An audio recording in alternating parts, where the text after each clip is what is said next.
IAS, Indian ഭരണ service. ആ പദവിയുടെ അർത്ഥം എന്താണെന്നറിയോ നിനക്ക്? അതറിയണമെങ്കിൽ ആദ്യം ഇന്ത്യ എന്താണെന്ന് നീ അറിയണം. അക്ഷരങ്ങൾ അച്ചടിച്ചു കൂട്ടിയ പുസ്തകത്താളിൽ നിന്നും നീ പഠിച്ച ഇന്ത്യ അല്ല അനുഭവങ്ങളുടെ ഇന്ത്യ.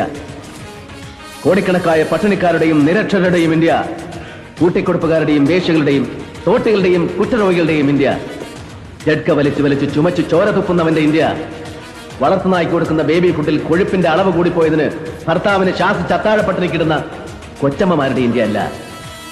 മക്കൾക്ക് ഒരു നേരം വയറു നിറച്ച് വാരി ഉണ്ണാൻ വക തേടി സ്വന്തം ഗർഭപാത്രം വരവിൽക്കുന്ന അമ്മമാരുടെ ഇന്ത്യ.